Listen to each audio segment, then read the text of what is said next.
Praise to the lord. ఈరోజు దేవుడు మనకిచ్చినటువంటి వాగ్దానం ఏంటంటే, జకర్యా గ్రంథము 2వ అధ్యాయము 8వ వచనం.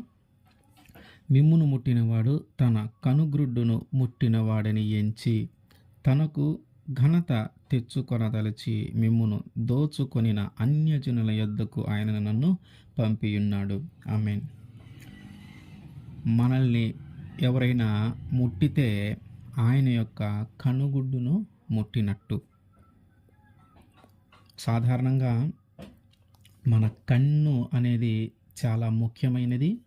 అట్లాగే కన్ను చాలా సున్నితమైనది, మెత్తదనము కలిగినటువంటిది. అది ఆ కంటి దగ్గరికి ఏదైనా వచ్చినప్పుడు చిన్న ధూళి దుమ్ము కణాలైనా సరే మన కంటిలోనికి ప్రవేశించాలంటే వాటికి కొన్నిసార్లు అసాధ్యమే. కొన్నిసార్లు మనం వెంటనే కనురెప్పలతో మనము దాన్ని అడ్డుకుంటూ ఉంటాం. అంటే ఈ కన్నుని ముట్టుకోవటానికి ఒక చిన్న ధూళి కణం వచ్చినా కూడా మనకు తెలుస్తూ ఉంది. ఈ కన్నుని ముట్టుకోవటానికి గాలిలో ఉన్నటువంటి ఒక చిన్న ధూళి, ఒక దుమ్ము కణం ఒకటి వచ్చి మన కంటిని తాకాలన్నా కూడా మనకి తెలుస్తూ ఉంటుంది. అంటే మనము ఆ తెలిసినప్పుడు మనం ఏం చేస్తాం, వెంటనే ఆ కన్ను మూయటం కానీ లేదా పక్కకు జరగటం కానీ దాని నుంచి తప్పించుకుంటాం. లేదు, కొంచెం పెద్ద వస్తువులు మన కంటిని తాగటానికి మన వైపు కానీ వచ్చినాయి అంటే వెంటనే మనం వాటిని పట్టుకోవటమో లేదా దాని నుంచి తప్పించుకోవటమో ఇట్లాంటివి మనం చేస్తూ ఉంటాం. కానీ మన కంటిని మాత్రం అవి తాగటము చాలా వరకు అసాధ్యమే. అవి మనల్ని తాగటానికి మనం ఒక అవకాశం దానికి ఇవ్వకుండా ఉంటూ ఉంటాం. అయితే మన కంటి ముందు కాకుండా మన కంటికి వెనక వైపు, అంటే మన వీపు వైపు కానీ ఏదైనా ఒక వస్తువు మనల్ని తాకినా లేదా ఏదైనా ఒక దెబ్బ మనకి తగిలినా తగలొచ్చు. ఎందుకంటే మనము చూడము కాబట్టి. మన వెనక వైపు జరిగేది మనకి పూర్తిగా తెలియదు కాబట్టి ఒకవేళ ఏదైనా ఒక అపాయము, ఒక దెబ్బ కానీ ఒక చిన్న వస్తువు కానీ మనకు తగిలితే తగలొచ్చే అవకాశం ఉంది. కానీ మన కంటి ఎదురుగా మాత్రము ఏదైనా ఒకటి జరుగుతూ ఉన్నా మన ముఖము మీదకి లేదా మన కంటి మీదకి ఏదైనా ఒకటి వస్తువు ఉన్నా మనం ఖచ్చితంగా దాని నుంచి తప్పించుకుంటాం.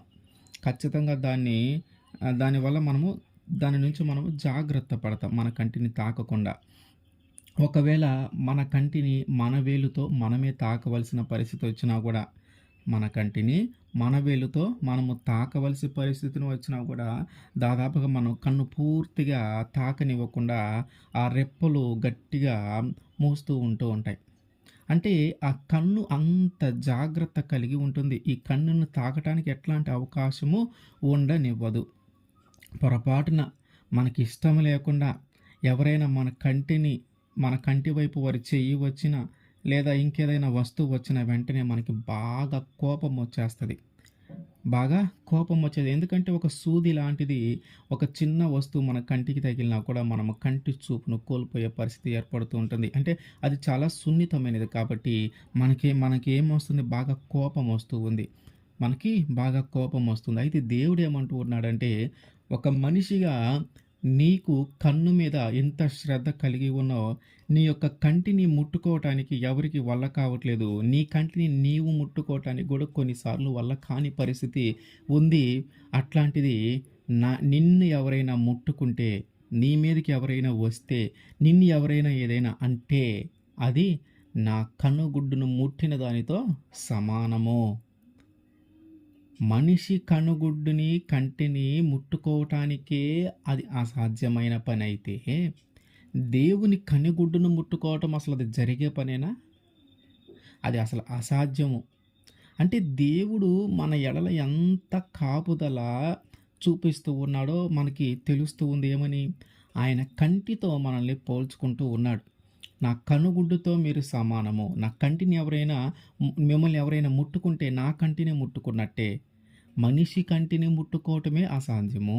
మనిషి కంటిని ముట్టుకోవటమే దాదాపుగా మనం దాన్ని తప్పించుకోవటమో లేకపోతే ఆ వచ్చే వస్తువును పట్టుకోవటమో, ఆ రాబోయే చెయ్యో లేకపోతే ఇంకేదైనా తగలబోతూ ఉంటే దాన్ని పట్టుకొని వీలైనంత వరకు మన కంటిని మనం రక్షించుకుంటూనే ఉంటాం. కానీ దేవుడు ఏమంటున్నాడు, ఎవరైనా నిన్ను ముట్టితే నా కనుగుడ్డిని ముట్టినట్టే. అంటే ఇక్కడ మనకు 2 విషయాలు అర్థం కావాలి. ఒకటి జాగ్రత్త, 2 కోపము. జాగ్రత్త, 2 కోపము. జాగ్రత్త అంటే ఏంటి? మనల్ని ఎవరు ముట్టలేరు, ఎవరు ముట్టుకోలేరు అని. ఎందుకంటే ఆయన కన్నుగుడ్డుగా మనల్ని చెప్తా ఉన్నాడు కాబట్టి, ఆయన కన్నుగుడ్డుతో మనల్ని పోలుస్తా ఉన్నాడు కాబట్టి, ఆయన కంటితో మనం సమానం అంటూ ఉన్నాడు కాబట్టి, ఆ కంటిని తాకటము ఎవరి వల్ల కాదు. ఎందుకంటే దానికి అన్ని జాగ్రత్తలు కలిగి ఉంటూ ఉంటాయి.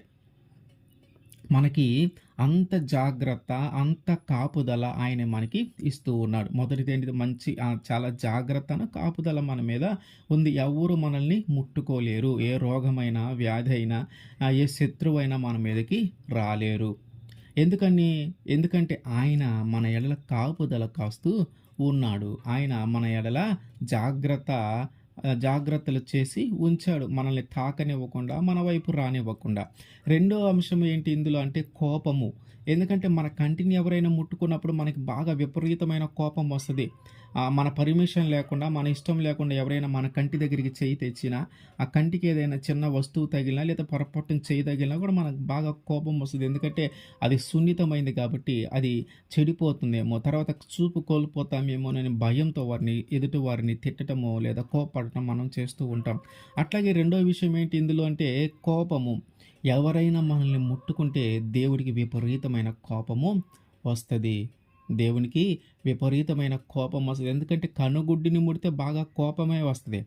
అట్లాంటిది మనల్ని ఎవరైనా ముట్టుకుంటే దేవుడికి విపరీతమైన కోపం వస్తది. ఎప్పుడైతే వారు మనల్ని ముట్టుకున్నారో, ఎప్పుడైతే వారు మన మీదకి తగాదుకొచ్చారో, ఎప్పుడైతే వారిని మనం కొట్టారో, ఎప్పుడైతే వాళ్ళు మనల్ని అవమానించారో, ఎప్పుడైతే మన మీద నిందలు వేశారో, ఎప్పుడైతే మనల్ని తక్కువ చేసి మాట్లాడటం చేస్తూ ఉన్నారో, అప్పుడే వాళ్ళ యొక్క పతనము మొదలైనట్టే. ఎందుకంటే దేవుని కోపము వారి మీద రగులుకుంటా ఉంటది. దేవుని కోపం వారి మీదకి ఎళ్తా ఉంటది. మనము దేవుని పిల్లలము. మనము దేవుని సంతానము, దేవునికి ఇష్టమైన వారము, దేవుని చిత్తముగా జీవించే వారము కాబట్టి ఎవరైనా మన మీదకి వచ్చినా, ఏ శత్రువైనా మన మీదకి వచ్చినా, ఎవరైనా తగాదలు మన మీద పెట్టుకున్నా, ఎవరైనా హింసించినా, దూషించినా, కొట్టినా వారి యొక్క పతనమును దేవుడు చూస్తాడు. వారి మీద దేవుని కోపము రగులుకుంటుంది. ఆ కోపమును బట్టి వాళ్ళు ఏం చేస్తారంటే అప్పటి నుంచి ఇక పతనము చెందటము ప్రారంభమవుతుంది. అభివృద్ధి కాస్త ఆగిపోతూ ఉంది. అవన్నీ మన కళ్ళతో మనము చూస్తూనే ఉంటాం. కాబట్టి దేవుని పిల్లలతో మనము జాగ్రత్తగా ఉండాలా. దేవుని కాపుదలలో ఉండినటువంటి పిల్లలతో మనం జాగ్రత్తగా ఉండాలా. ఎవరైతే దేవుని సంరక్షణలో ఉంటారో వారితో మనం జాగ్రత్తగా ఉండాలా. పొరపాటున వాళ్ళొక మాట అంటం గానీ, వాళ్ళ మీద చేయి చేసుకోవటం గానీ, వాళ్ళని దూషించటం గానీ మనం ఎప్పుడూ చేయకూడదు. ఎందుకంటే ఆ పవిత్రముగా, పరిశుద్ధముగా జీవించేటటువంటి వారు దేవుని కనుగుడ్డుతో సమానంగా ఆయన పోల్చుతూ ఉన్నాడు. కాబట్టి ఎవరైనా వారిని ముట్టితే నా కనుగుడ్డును ముట్టినట్టే. ఒక వ్యక్తి కనుగుడ్డును ముట్టితే ఆ వ్యక్తికి ఎంత కోపం వస్తుందో దేవుడికి అంతకంటే బాగా కోపం వస్తుంది. కాబట్టి ఆ కోపం ఎవరైతే ఆ పరిశుద్ధులను ముట్టుకున్నారో, ఎవరైతే ఆ పరిశుద్ధులను తిట్టారో, ఎవరైతే ఆ దేవుని పిల్లలను దూషిస్తూ ఉన్నారో, ఎవరైతే దేవుని పిల్లల మీద నిందలు వేస్తూ ఉన్నారో, ఎవరైతే దేవుని పిల్లల మీద అవమానపరుస్తూ ఉన్నారో వారి యొక్క పతనము ఆ రోజు నుంచే మొదలవుతూ ఉంటుంది. కాబట్టి దేవుని యొక్క కాపుదల, దేవుని యొక్క సంరక్షణ, దేవుని యొక్క ఆశ్రయము మన జీవితంలో ఎట్లా ఉందంటే ఆ కనుగుడ్డుతో పోల్చుతూ ఉన్నాడు. కాబట్టి ఏ ప్రమాదము మన జీవితంలోకి రాకుండా, ఏ అపాయము మన జీవితంలోకి రాకుండా ఆయన కాపాడుతూనే ఉన్నాడు. ఆయన కాపాడుతూనే ఉన్నాడు. ఎవరైనా శత్రువు నీ జోలికి వచ్చినా, శత్రువు నీ మీదికి వచ్చినా, నీ ఇంటి మీదకి వచ్చినా, శత్రువుని నిన్ను ఇబ్బంది పెట్టాలని చూసినా, నీ ప్రాణం తీయాలని చూసినా, ఎట్లాంటి పరిస్థితి అయినా సరే నిన్ను అప్పుల ఊబిలోకి నెట్టాలని ప్రయత్నం చేసినా, ఎవరైతే ఉన్నారో దేవుడి పిల్లల విషయంలో జాగ్రత్తగా ఉండాలా.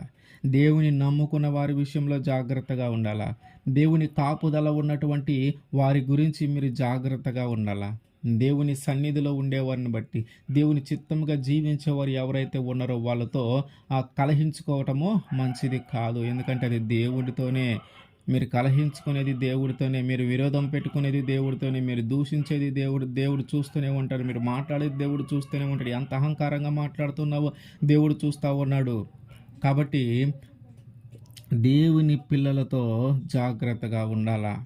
దేవుని పిల్లలతో జాగ్రత్తగా ఉండాలా. ఎందుకంటే ఎవరైనా దేవుని పిల్లలను ముట్టుకున్నడితే, ఎవరైనా దేవుని పిల్లలను దూషించినట్లయితే, ఎవరైనా దేవుని పిల్లలను అవమానపరిచినట్లయితే, ఎవరైనా దేవుని పిల్లలను కొట్టినట్లయితే, ఎవరైనా దేవుని పిల్లల ప్రాణము తీయాలని ప్రయత్నం చేసినట్లయితే, ఇది దేవుని యొక్క కనుగుడ్డును ముట్టిన దానితో సమానమే. దేవుని యొక్క కనుగుడ్డును ముట్టిన దానితో సమానమే. కాబట్టి మీ యొక్క పతనము, మీ యొక్క అహంకారము, మీ యొక్క గర్వము ఆ రోజు నుంచే తగ్గించబడతా ఉంటుంది. పతనం ఆ రోజు నుంచే మొదలవుతూ ఉంటుంది. కాబట్టి దేవుని పిల్లలతో జాగ్రత్తగా ఉండాల. మనము ఆయన కనుగుడ్డుతో మనల్ని పోలుస్తూ ఉన్నాడు కాబట్టి అపాయము మన మీదకి రాదు. మనము ఆయన చిత్తముగా జీవించాలా. ఆయన కాపుదలలో మనం ఉండాలా. ఆయన మందలో మనం ఉండాలా. ఆయన చిత్తమైన వ్యక్తిగా మనం జీవిస్తూ ఉంటే ఏ అపాయము, ఏ నింద, ఏ అవమానము, ఏ దుఃఖము, ఏ ఏడుపు, ఏ దిగులు పడే పరిస్థితి, చింత, సమాధానం లేని పరిస్థితి ఏవి కూడా మన జీవితంలోకి ఆ శత్రువు రానివ్వకుండా, ఆ సాతాను రానివ్వకుండా దేవుడు ఎల్లప్పుడూ తన కంటిని కాపాడుతున్నట్టుగా మనల్ని కాపాడుతూ ఉంటాడు. ఆమెన్.